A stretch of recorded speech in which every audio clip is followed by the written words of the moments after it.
And now, for the week of June 12th, Adobe Photoshop TV is on the air.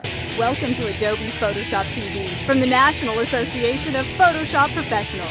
And here's your hosts, the Photoshop guys, Scott Kelby, Dave Cross, and Matt Plaskowski. Welcome, everyone, to another derelict episode of Adobe Photoshop TV, brought to you by the fine folks at the National Association of Photoshop Professionals, the people we call NAP. This week's episode is sponsored by Logitech, DLO, CDW, and iStockPhoto.com. Well, we're glad to see you guys here. We are back for another exciting week, and the guys are back. So Matt and Dave are both back gone here. So long, you can't even remember. Who are these guys? We're reunited. They're back from their travels, and we have got a great show put together for you because they had 2 weeks to do nothing. So, all right, Matt, what did you bring today? I have got part 2 of my interview with the folks over at Adobe from, you saw part 1 last week, so I've got part 2 this week, and I've also got a way for you to back up your photos. So it's a very common question, so I'm going to show you one way to back them up, keep them safe. Mr. Krosky. Very good. Well, I have a technique where if you have a sky that just is kind of boring and you want to add some clouds into it that look realistic, a little more realistic way than just using the render clouds filter alone. That is realistic. I brought something.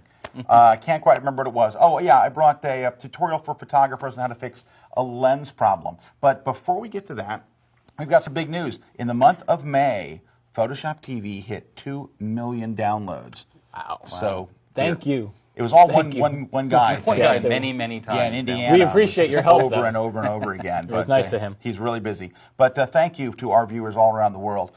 Speaking of that, I was in Stockholm, Sweden this last week speaking at Adobe Live, and we have a little preview of that coming up a little later, too. So we'll be going to Stockholm and taking a little quick look behind the scenes at Adobe Live. Sweet.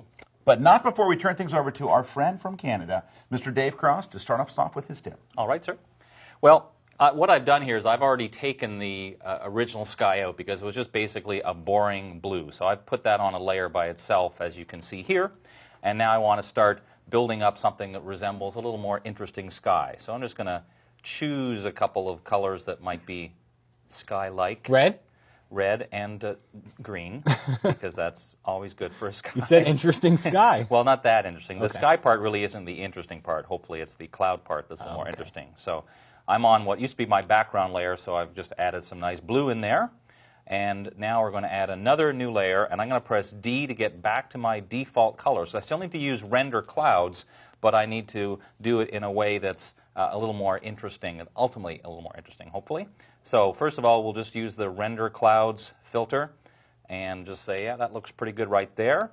And let me hide. How would you these know if other it layers. didn't look good? Well, because that's the thing with render clouds, it's different every time. So you just always you run looks it and you good. say, yes, that will perfect do filter. nicely.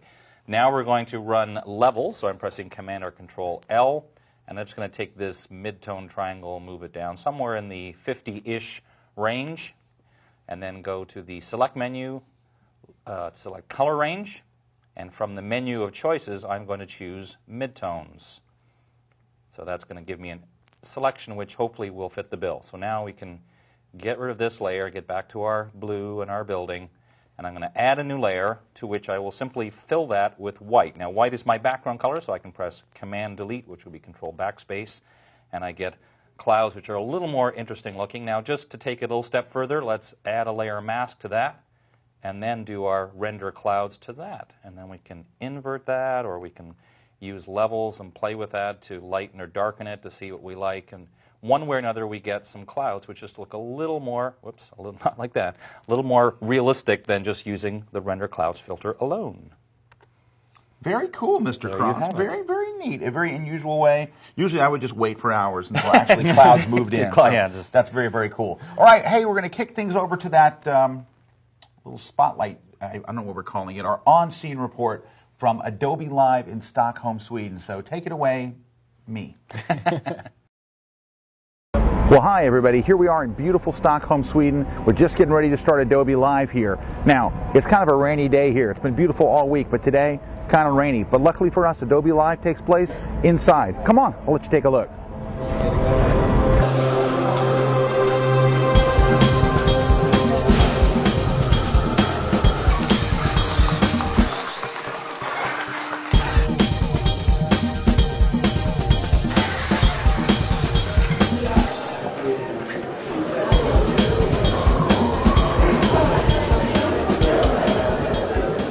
All right, here we are inside the main presentation theater. My session starts in about 15 minutes, so I got to go. But while I'm getting ready, we're going to take on a little quick tour around the rest of Adobe Live so you can see some of the vendors and what's going on downstairs. I'll see you guys in a little while.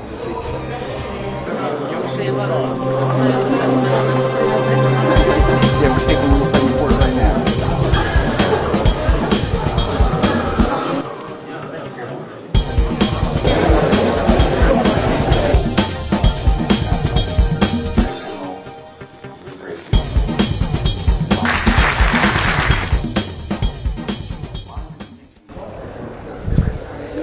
Well, just finished my session. It went great. The people here were just wonderful. I can't tell you how many people I met that say they watch us all the time on Photoshop TV. In fact, a woman came up and said, "I watch you guys almost religiously."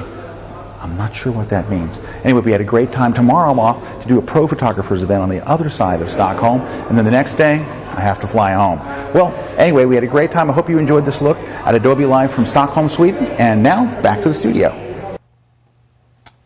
Well, thanks, me, for that fascinating report. I really enjoyed listening to me. Hey, I just wanted to mention, though, I will be back in Europe, in Amsterdam, actually, on June 20th and 21st for Adobe Live in Amsterdam. So if you're out there, please stop in. One of the cool things I really enjoyed about Adobe Live in Stockholm was actually meeting so many people that watch Photoshop TV. People were coming up left and right, asking me questions like, "Where are Matt and Dave? Where's Dave? Where's Matt?" You know, travel together. Like, yeah, we go everywhere together. We go to lunch together usually, but not always necessarily just on vacation and to other gigs. So hope you guys will join me there in Amsterdam. Speaking of Amsterdam, I don't know why I said that. We have Matt Kloskowski here, who is right beside me. And he has got, now remember last week we actually looked at we started looking at the bridge services, and we did the photo stamps and the books and some of the cool things. And so each week for the next few weeks we're going to look at some of these, because these are some of the really hidden gems of the bridge I don't think a lot of people know about. And once you start messing with these, I can't tell you how many emails I got about like the photo stamps things and the books. And, Definitely. I mean, everybody's into it, but you have to know it's there. So today we're going to uncover Iron Mountain. Iron Mountain. Iron Sounds Mountain. very impressive. It's very impressive, but it's pretty cool. What's cool about it is there's a lot of cool things about it, but one of them is, so we get so many questions from people about, you know, what's our workflow process? You know, what are we doing to our photos? And the very first thing they ask is, how do I back up my photos? What do you guys do for archiving and saving? So one of the things that I do, and I know Scott does the same thing, is when I'm out on a shoot, I've got my laptop, I've got this little USB, it's about 120, 150 gig USB hard drive. So I'll dump everything onto the laptop, and then I'll copy it over onto the USB drive. So now I've got some pretty good backups of my photos while I'm away. But now you get back home and everything else is in your house. Well, the problem there is what happens if your house gets robbed, God forbid, some catastrophe happens. Now everything's gone. So that's where Iron Mountain comes in, because that's your online backup. So it's an off-site backup, so it allows you to get things away from your home, and you can keep them a little bit more safe. Well, plus you have access to your things. You have from access, home. and that's the other cool part about it. Is exactly you can access this from anywhere, any computer. So. And it works from the bridge, right? And it works right from the bridge. So I'm saying right, like I don't know. Does it work from the bridge, Matt? Wow. No, it doesn't work from the bridge. It's you have It's interesting. No, it actually works right from the bridge. So what you're going to do is open up Bridge, go into the Tools menu, and if you see here, you've got Photoshop Services. Now, if you go down, you'll see Online Backup. So that's what you want to pick to go into Iron Mountain. So you choose that, and that's going to open up a window. And inside this window, you'll see all about Iron Mountain and how to back up your photos. But what's nice about it is you'll see register for a free 30-day trial. So you don't have to do anything, just register. You can try it for free. So I'm going to click that button. Now, after you do that, you need to choose a plan. So probably the most popular plans are going to be the 1 gig to 5 gig plans, but it does go up to 20. So I'm just going to click register on the basic plan here. Now, after you choose a basic plan, you're going to be asked to agree to a service license agreement, and all you need to do is just click next on that page. And now you get to the page where you have to enter your contact info and your billing information. Here's the thing, though. Enter your contact info and your billing information. You do have to pay, but you get 30 days for free, and if you don't like it, you can always cancel in that first 30 days. So that's where the free 30-day trial comes in. Once you do that, press Submit, and then you're going to be taken to a window that's going to direct you to a download. Now, you can download this. It's a quick download right on your computer, and you'll be asked to download. It's called the Data Protector. So you can either open it or save it. So save that onto your hard drive. Wait for the download to finish. Now, when it's done, you just need to install the software. And that's pretty easy. Just when you start running the software, you just click Install, and it actually installs it on your computer, and it takes literally like 10 seconds to put it on there. Now, after you install it, you'll see a configuration window. And this is where you tell the software how and how often you want to back up all your information. So you can tell it to back up nightly, you can tell it to back up at random intervals. You've got all the different options. You can do it, every week, every day, whatever suits your workflow here. So here's where you tell how you want to back up and when you want to back up all of your files. Now the next step involves picking the files that you want to back up. You got two options here. You can tell it back up every image on my hard drive. The other option is you just point it to a very specific folder or folders and tell it you want to just back up those folders or those specific images. Which is more likely what you're going to wind up doing. Yeah, definitely. You don't want every single image on your hard drive going there. So after you do that, you pick the ones you want. The software is ready. It's configured. You go into it and you can choose those files. And everything else is pretty much automatic. The Data Protector software takes the backup files and it checks whenever frequency you tell it to. It goes in onto your hard drive and it checks to see when those files are changed. And if they've changed, then when it connects, it'll re-upload it. So that goes back to when you were configuring it and setting it up. You just tell it how often, and it'll do everything for you. So that's pretty much all there is to it. What's really cool about it is it handles the three things that you're probably most concerned about when you're saving your photos, and that is, one, you want them to be safe, secure, so very secure website. It's all safe, and it's off-site, so it's not in your house anymore. You've got an off-site backup of all your photos. The other one is it just gives you the peace of mind that you don't have to worry about it anymore. And lastly, they've got some pretty good prices. So you saw it went up from 1 gig all the way up to 20 gigs. So you got a lot of flexibility in there. And then Scott mentioned earlier, the other cool part about it is if you want to, back up other files. So if you need file sharing done, it's a great way. Set up an account for your company and give everybody a place to share files if they're on the road. So pretty cool stuff. Cool. Very cool. Well, thank you, Matt, for showing us a little of that. Hey, it's time to take a quick break. Stick around. When we come back, I brought a tutorial, and we've got some other fun stuff. We've got contests. We've got Matt's interview and a whole bunch more right here on Adobe Photoshop TV. Stick around. We'll be right back.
We're back. I'm Scott Kelby. Joining me is Dave Cross. But over in the Storm Team News Center is Matt Kloskowski, bringing you the latest in Photoshop news, weather, and sports.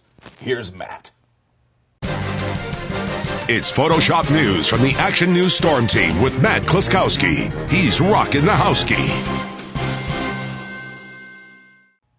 Welcome to our very patriotic edition of the Photoshop news this week. Now, I wasn't here for our Memorial Day episode a few weeks ago, so this is my thank you to everybody out there who has served or serves our country. Anyway, so thank you.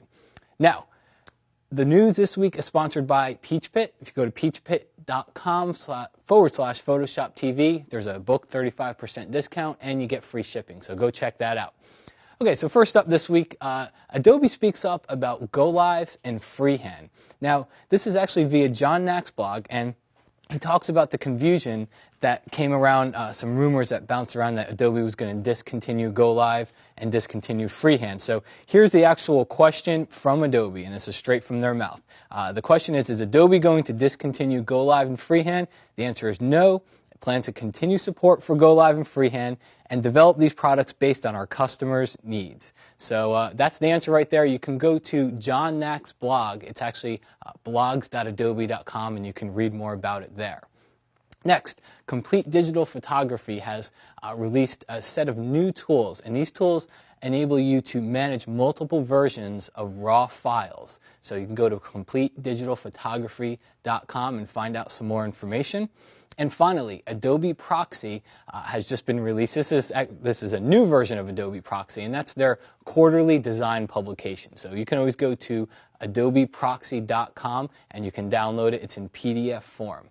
That's it for the news this week. Back to you guys.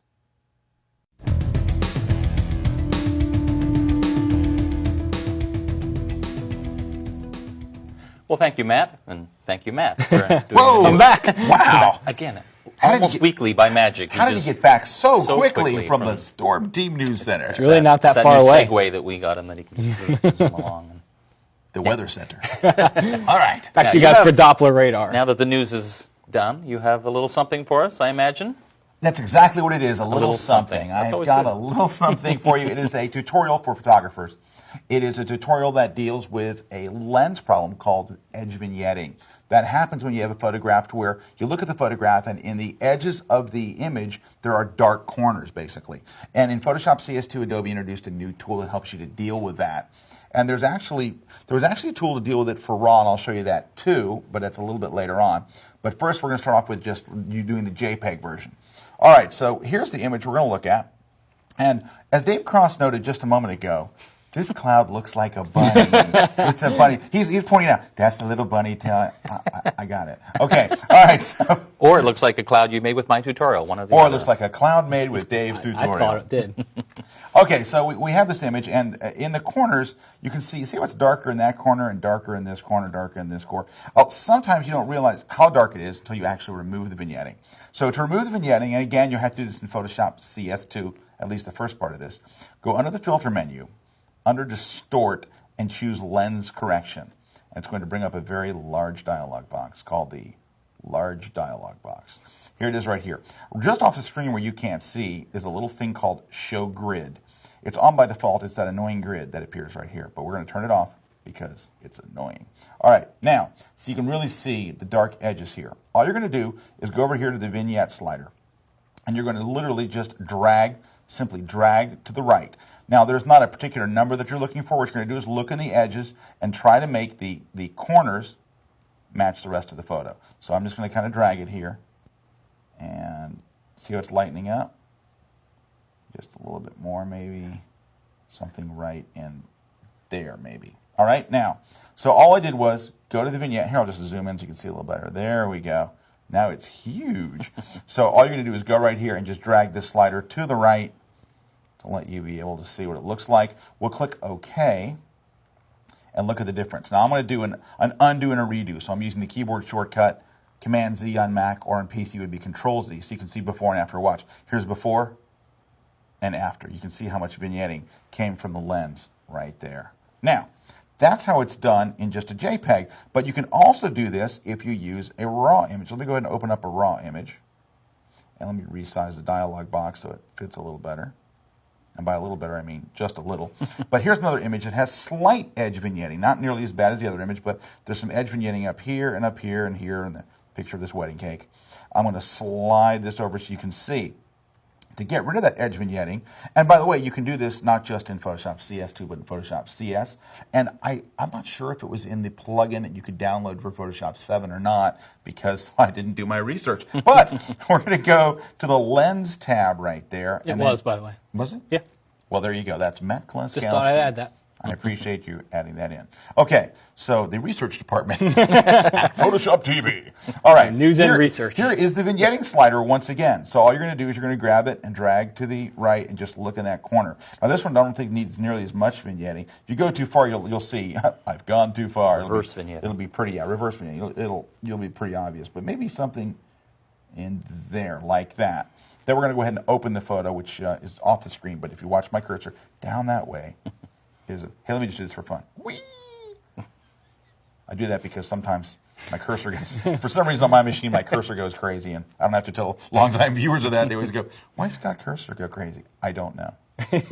All right, so here it is, and we'll look at. Oh, we can't really look at it before and after, can we? You just have to go.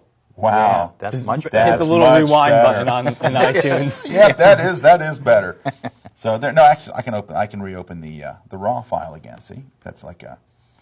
That's not worth a darn, is it? Okay, here we go. No, I have a plan. I have a plan. It's not a good plan. I'm going to turn the preview off. Thank you very much. All right, so see, now it kept the settings from before. So you can see if I go back here, you can see the edge vignetting. The beauty of RAW. The beauty of RAW. We're going to go over here, and we'll crank it back up at 20-something. Not that much. Maybe somewhere in there. Then you just turn off the preview, hit the letter P. There, you can see it. But not at all. Come on now. Well, let's try. Let's be more extreme up here. Come on. Preview. Okay, not really. Yeah. This is just a stinking tutorial. Don't even try this. You know what's happening is because it's previewing between the one that had the vignetting already on, because that's just the way it works. That was a close one. All right.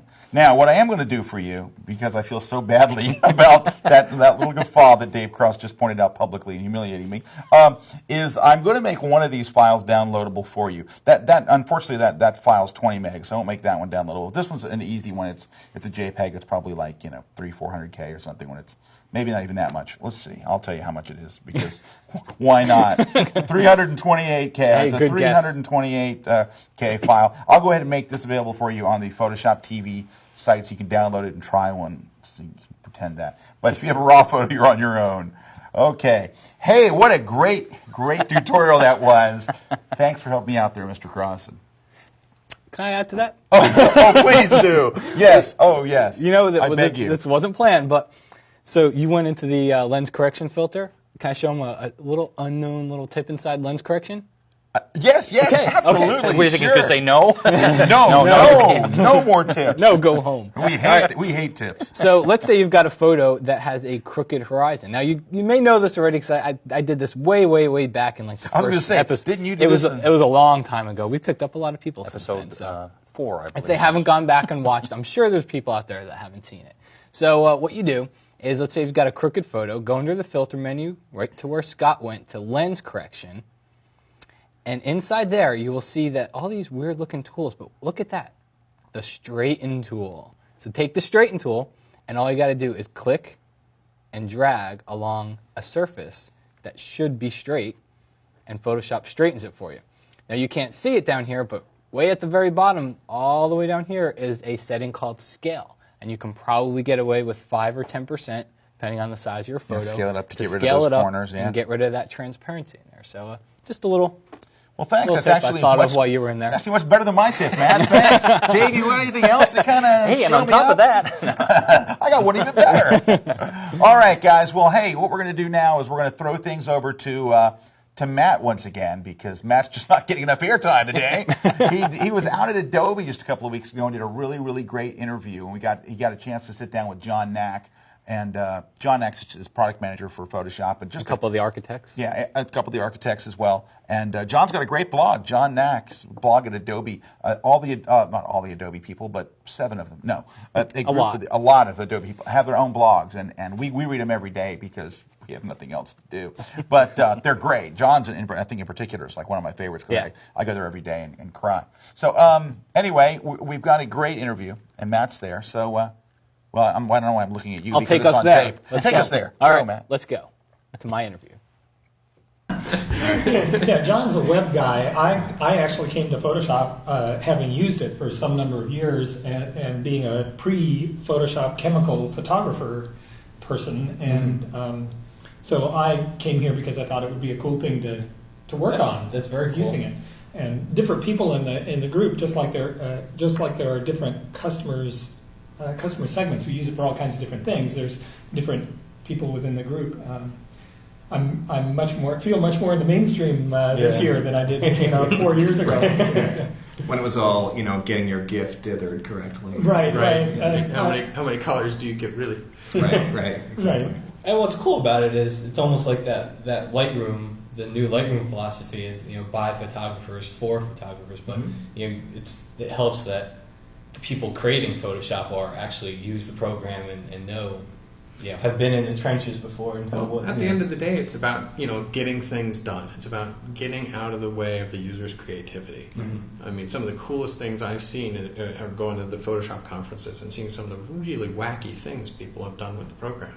I hear that Matt Kloskowski guy at Photoshop World does some good stuff. I don't know. That's who he was talking about, wasn't it? I know. Shh, don't tell me. Well, one of the things that is really that everybody eventually realizes is that if you're here for a while, you will hear every single engineer on the team and every single product marketing person at one time or another say, I didn't know it could do that. It's true. I went to an Epson Print Academy thing the other day, and it's like, I guess I view Photoshop as sort of this, it's like a produce aisle or something, where you've got all these different kinds of ingredients and seasonings and things, and there's almost an infinite number of ways you can combine them. And I saw people doing things like, they're doing a threshold and they're canceling and they're setting these, it's like, wow, I didn't know you could do that. And second of all, why is it obscure like that? Couldn't we make that easier? Are you talking about the gray point? Yeah, exactly. Yeah. And just something I never had occasion to do. A lot of other people knew it already.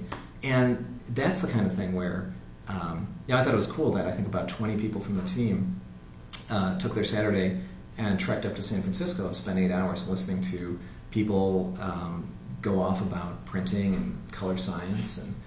And we were happy to do it, and I think we're all really fortunate to work on a product like that. Not everybody has that. Yeah, definitely. That kind of outcome to the work. Very cool. Now, the last thing I got to ask is, and the people out there will kill me if I don't ask this, but Edging out. It's not intentional. Excuse me. Yeah. So the last thing where you're going with this. And everybody talk toward them. So the last thing I got to ask here is, CS2 has been out for about a year, and obviously there's some future to Photoshop. So can we get any kind of a glimpse as what the future holds, or? Well, these guys are the architects. What do you? Can we get any kind of a glimpse as to what the future holds? Well, of course, the first priority is always new transient witticisms. Yeah. Exercise for the user at home to go find them. Right. Easter eggs, all Easter eggs. Lots of them. Yeah. I think one major direction we're going to be seeing in photography over the next few years is going to be HDR. Yeah. And as that goes from something you have to set up the shots with to cameras that can capture it directly, I'm hoping we see those sometime soon, because I think it just expands what you can capture in the field. Gives you a lot more freedom about what you can grab. Two things I would mention is one is a directional thing. As I mentioned, smart objects I think are a really powerful foundation for building more stuff on, just like layers, adjustment layers, and so on were before them. And then one really specific thing that we have really targeted this time, and we know it's been a customer request, is launch time. Yeah, it's funny. That's the interesting thing with a product that's been on the market for 16 years. It's this interesting mix of the really, really high-end new image science, 32-bit HDR, smart objects, non-destructive, and then the incredibly basic little stuff. My anecdote is when I first started, we launched Photoshop 7. And the two things I'd show that got the biggest applause, one was the healing brush, which was totally Buck Rogers, image science, nobody had ever seen this, really cool. The other thing, completely on the other end of the spectrum, was that when you would double-click a layer in the layers palette, you could just type the name right there, which is just completely, 101 stuff, but people are doing it 30, 40, 100 times a day. Yeah. And so I think for us directionally, the big challenge is, we need to grow the product, as always. We need to address people's needs better and better. At the same time, how do we keep how do we keep the product from just becoming impossibly complex? You know, can we have the best of both worlds, where you're making it at once much more powerful, but on the other hand, much more simple? And a lot of times those two vectors are pulling in opposite directions. But I really feel like a lot of the work we've been doing the last couple cycles will start to come to fruition now in a much bigger way. And I think that's the really exciting challenge for us going forward. Yeah, we always try to get a balance of now with super wonderful mega feature, you know, that we can put some of those on the box, Right. and the little rename layers in line, the things that have been Right. bugging people, launch time, whatever, things that have been bugging people or that people, longtime users will really appreciate. Taking 5 mouse clicks down to 1. Totally. Yeah. So let us know what those are. You know, I posted a blog entry the other day, and Word was doing this bizarre, inscrutable thing to me, and you know, those are the things that it can be a little hard for us to see with fresh eyes. You know, it's always done that. Here's why it does that. You know, we need folks to come in and say, hey, "Come on, can't you do a little better on that?" And believe me, we hear plenty of those, but we always want to hear more. What's your blog address, by the way? It's just blogs.adobe.com. Okay.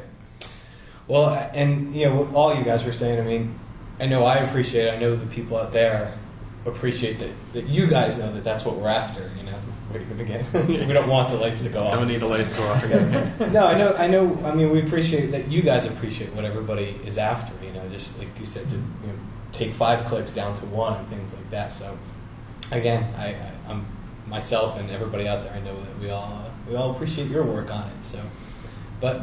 Well, that's about it. Again, John Knack, Scott Beyer, Russell Williams, thank you for taking time out of your day. And everybody out there, thanks you. And hopefully we'll get you back sometime soon. Well, thanks for having us. Yeah, thank you. Thanks, guys. All right, Matt. Thanks for that interview. You're welcome. There we go. Hey, thank you to John Knack, Russell Williams, and Scott Beyer for sitting down with me over there. It was very cool to get to talk to them. Yeah, they're great guys. And that was very, very nice of them to give us some of their time because they're really busy. These are very, very busy people. Hey, we're going to take a short break. We'll be right back with you here on Adobe Photoshop TV.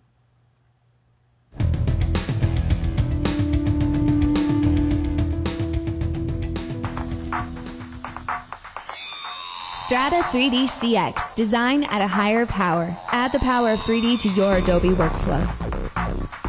Link to Photoshop textures.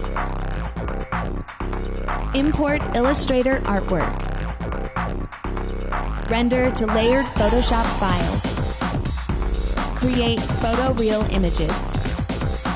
Strata 3D CX. Design at a higher power. Visit strata.com.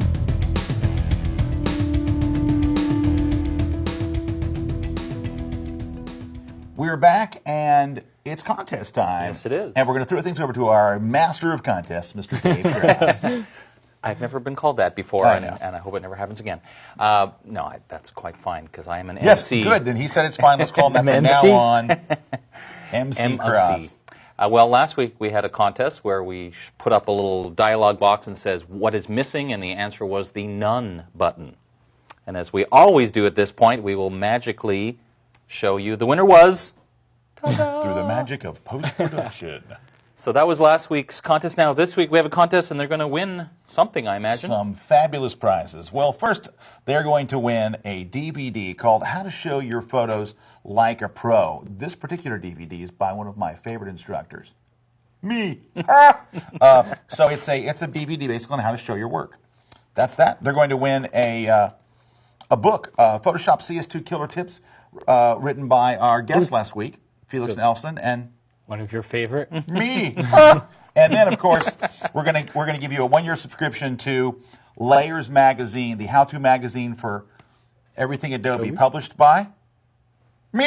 Okay, the Scott Prize. But we're also going to give you a 1-year membership to the National Association of Photoshop Professionals, the organization run by me. Okay, and no, seriously, hold on. Uh-oh. $20. $2. $2 from me. All right. Gosh, can we? This is bad because this is not good. Okay, but you get it here. It's a little nice shot of it. You want to throw in a buck or anything? Does it have to all be me? Here, can I throw on my cell phone? Yeah, go ahead. Okay. With So, Scott's number on it. Ooh. Here, take my wallet. Yeah, go ahead. All right, so hey, real Russ, quick got though, nothing. real quick. So does if you're already a NAP member, you get to extend your membership for another year too. By the way. Oh yeah, there you go. Right. If you're already an app member, then you get an So, extra extended. Can I tell them? Can I tell them what you have to do to win? That would be nice. Go to PHOTOSHOPTV.com. If you look on the right-hand side, you will see an area that says Enter Contest or something of the like. Click on that.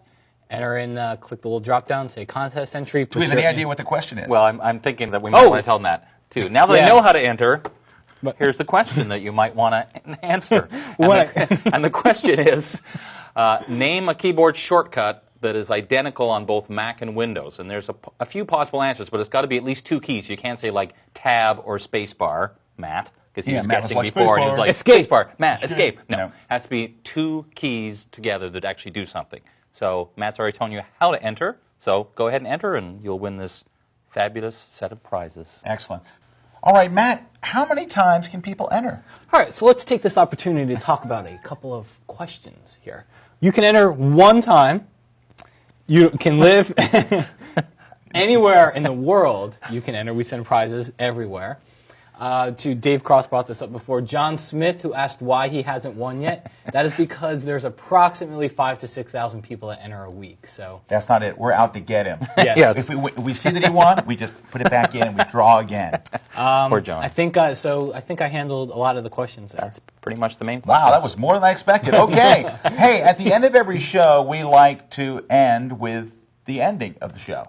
Now, we like to end with giving you some projects to do between this week's show and next week's show. And so I'll go ahead and start off the project that I'm going to have you do, so you'll have something to do between now and next week, because without this, you would have nothing to do with your life at all. You'd just be at home, like on the couch, crying. We at Layers Magazine, we put together a thing called the Lightroom Learning, the InDesign Advantage Center. Did I say Lightroom Learning Center? No. We have one of those, but this is not what I'm talking about. It's the InDesign Advantage Center. I'm just programmed to say Lightroom Learning Center. It's just in me. The InDesign Advantage Center, go there and check it out. Now, the reason why we came out with the InDesign Advantage Center is because Quark Express 7 shipped.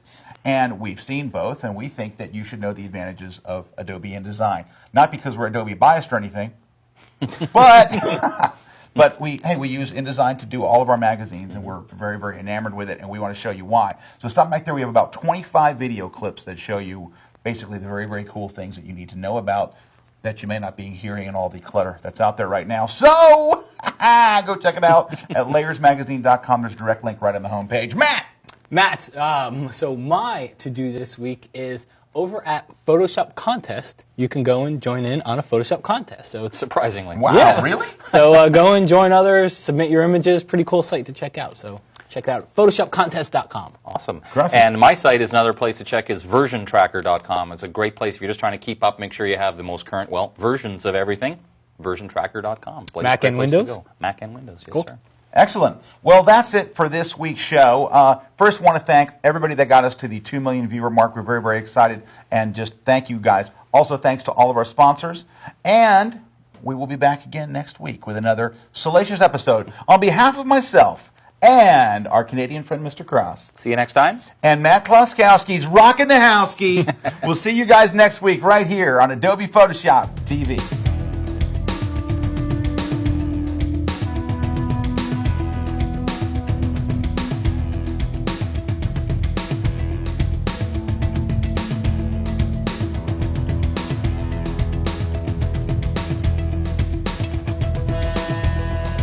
Thanks for watching Adobe Photoshop TV. See you next week.